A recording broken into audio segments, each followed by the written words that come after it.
봉독하겠습니다. 스바의 여왕이 여호와의 이름으로 말미암은 솔로몬의 명성을 듣고 와서 어려운 문제로 그를 시험하고자 하여 예루살렘에 이르니 수행하는 자가 심히 많고 향품과 심히 많은 금과 보석을 낙타에 실었더라.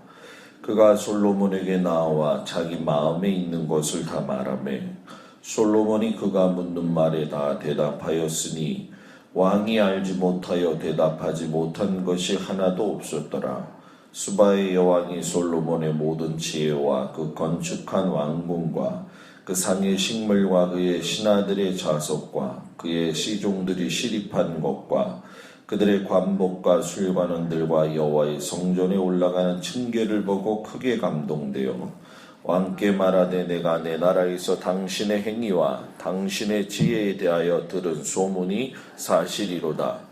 내가 그 말들을 믿지 아니하였더니 이제 와서 친히 본즉 내게 말한 것은 절반도 못되니 당신의 지혜와 복이 내가 들은 소문보다 더하도다. 복되도다 당신의 사람들이여 복되도다 당신의 이 신하들이여 항상 당신 앞에 서서 당신의 지혜를 들음이로다. 당신의 하나님 여호와를 송축할지로다. 여호와께서 당신을 기뻐하사 이스라엘 왕위에 올리셨고 여호와께서 영원히 이스라엘을 사랑하심으로 당신을 새 왕으로 삼아 정의와 공의를 행하게 하셨도다 하고 이에 그가 금 120달란트와 심히 많은 향품과 보석을 왕에게 드렸으니 스바의 여왕이 솔로몬 왕에게 드린 것처럼 많은 향품이 다시 오지 아니하였더라. 오빌에서부터 금을시러 온 히람의 배들이 오빌에서 많은 백단목과 보석을 운반하여 오매 왕이 백단목으로 여호와의 성전과 왕궁의 난간을 만들고 또 노래하는 자를 위하여 수금과 비파를 만들었으니 이 같은 백단목은 전에도 온 일이 없었고 오늘까지도 보지 못하였더라. 솔로몬 왕이 규례대로 스바의 여왕에게 물건을 준 것 외에 또 그의 소원대로 구하는 것을 주니 이에 그가 그의 신하들과 함께 본국으로 돌아갔더라. 아멘. 남의 칭찬을 듣는 것이 때로는 독이 됩니다. 전혀 다른 관점이지만 우리가 이 말씀을 통해서 남들이 우리에게 주는 칭찬이 어떻게 작용할 수 있는가 한번 생각해 볼 수 있는 시간이 되기를 바랍니다. 교만과 겸손의 공통점이 있습니다. 처음부터 갑자기 교만해지는 것도 아니고 처음부터 갑자기 겸손해지는 것도 아니라는 거예요. 어느샌가 모르게 교만과 겸손은 보이지 않게 어떤 갈림길에서 배어든다라고 하는 거죠. 교만한 삶이 언제부터 시작되었는지 자신의 삶을 뒤돌아본다고 한다면 얼마나 좋겠냐는 거예요.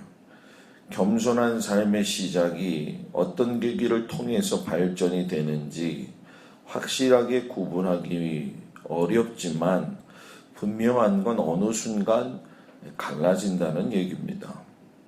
성전과 왕궁을 지은 후에 처음에 지혜로 시작한 것을 강조하고 있고 중간은 이제 이 겸손과 교만의 사이에서 이제 칭송의 대가가 하나님에게서 솔로몬으로 옮겨져 가고 그것이 또 사람에게 소문이 나면서 어떠한 칭찬을 통해서 이 솔로몬의 눈이 돌아가고 이 생각이 바뀌어져 가고 있는가 그 중간에서 일어나는 사건이 바로 오늘의 시작이죠. 오늘 말씀 속에서 보면 우리가 첫 번째로 좀 생각해야 될 것이 있는데 그것은 뜻하지 않은 만남에 대해서 칭찬을 받는 것은 주의해야 될 필요가 있다라는 거예요. 여러분들 가운데 칭찬받는 것이 무엇이 문제가 되느냐 이렇게 생각을 할 겁니다. 그러나 칭찬하는 자가 누구인가 이것은 중요한 문제입니다. 스바이 여왕은 당대의 지혜가 넘치는 아라비아 반도 쪽을 대표하는 그러한 여인이었죠. 이 스바이 여왕의 방문은 어찌 보면 솔로몬에게 있어서는 테스트인 것 같지만은 또 어떤 의미에서 본다면은 이 스바라고 하는 나라가 아라비아 반도 남서쪽에 위치해 있는 고대 국가의 지혜 본산이었기 때문에 하나님과 어떻게 보면 대치될 수 있는 지혜의 근원이 되어지는 곳입니다. 그 속에서 이 여인이 찾아와 가지고 솔로몬에게 여러 가지 많은 것을 물어보죠. 그리고 그에 대한 대답을 듣고 그 지혜의 출중함을 보면서 칭찬의 그 근원이 이제 스바이 여왕에서 나오는 것을 우리가 보게 됩니다. 스바이 여왕이 와서 보니까 소문으로 들은 솔로몬과 그의 성전 그리고 그의 왕궁을 보면서 너무나도 놀라워하는 모습을 보고 있지만 세상이 바라보는 눈에서의 칭찬은 그냥 보여지는 칭찬일 뿐이지 뜻깊은 하나님을 생각하는 그런 칭찬은 입으로는 할 수 있죠. 그러나 중심으로는 할 수가 없다라는 거예요. 예전에 솔로몬의 태도에는 자신에게 주어진 지혜가 하나님이 주셨음을 알고 또 하나님에게서 시작이 되었다는 걸 알았기 때문에 감사함의 태도가 있죠. 스바가 계속적으로 놀라면서 물어보고 답하고 결국에는 칭찬의 시작이고 이 솔로몬 인생의 지혜의 새로운 지평선을 열었던 그 근원이 되시는 하나님은 그 맨 마지막으로 이제 칭송이 되어지는 것이 성경에 나와 있습니다. 그래서 4절부터 보게 되면 스바이 여왕이 솔로몬 왕을 칭찬하는 데 있어서 감동되어진 그 순서들을 보게 되면 솔로몬의 지혜, 건축한 왕궁, 또 식물과 신하들의 자석, 시종들의 시립한 것, 관복과 술관원들이 그리고 여호와의 성전에 올라가는 층계를 보고 크게 감동했다라고 이야기를 합니다. 그리고 나중에 가서 9절쯤 가서 여호와께서 당신을 기뻐하셨고 당신의 여호와 하나님을 칭송한다 이렇게 나와요. 순서가 바뀌어도 뭐예요? 한참 바뀌었다는 거죠. 우리가 이루어 놓은 것은 하나도 없습니다. 하나님이 다 하시고 하나님이 세워 주시는 거죠. 그 교회가 세워지고 교회가 커지면 꼭 사람이 나중에 그 주인공이 되는 것과 비슷한 내용이죠. 칭찬은 사람에게 들을 수 있습니다. 그러나 칭찬을 통해서 항상 자신을 뒤돌아보고 겸비할 수 있다고 한다면 칭찬은 독이 되지 않겠죠.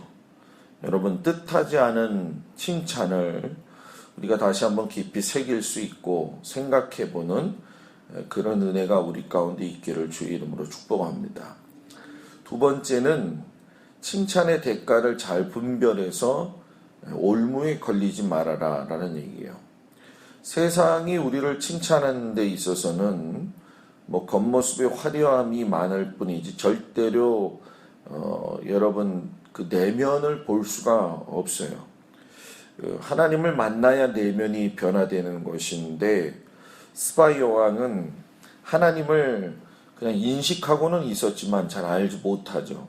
그래서 스바이 여왕이 칭찬의 모습의 어떤 화려함을 많은 향품과 보석을 주었다. 근데 그것이 보니까 10절에 나와 있지만은 많은 향품이 다시 오지 아니하였더라. 이거는 유래를 찾아볼 수 없는 어마어마한 그러한 향품을 주었다는 거예요.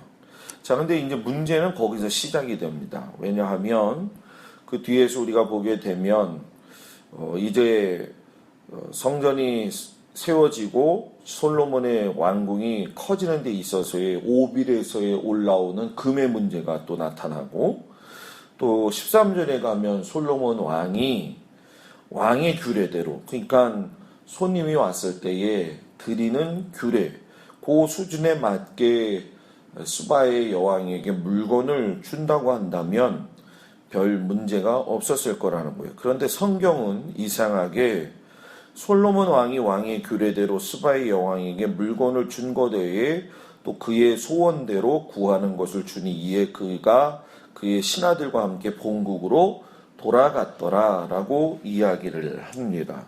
그래서 우리가 성경의 쉬운 성경을 보게 되면 이 부분이 이렇게 되어 있어요. 솔로몬 왕은 스바의 여왕에게 많은 선물을 주었습니다. 보통 관례에 따라 한 나라 왕이 다른 통치자에게 주는 만큼의 선물 외에도 여왕이 가지고 싶어하는 것과 달라는 것을 다 주었습니다. 여왕은 신하들과 함께 자기 나라로 돌아갔습니다.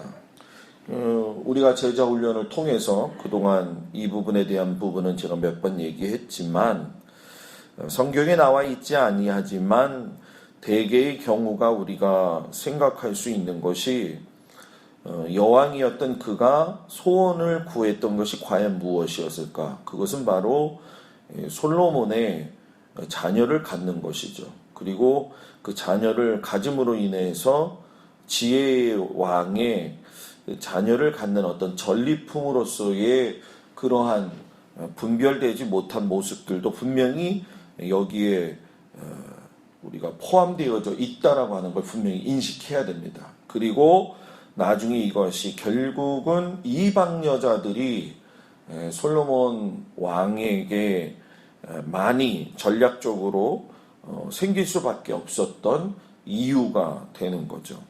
때로는 여러분, 칭찬에는 대가가 따른다라고 하는 사실, 세상의 칭찬은 거기에 분별하지 못하면 올무에 걸린다는 그 사실 깊이 잊지 마시고 주님 앞에서 여러분들의 그 신앙이 올무에 걸리지 않기를 주의 이름으로 축복합니다.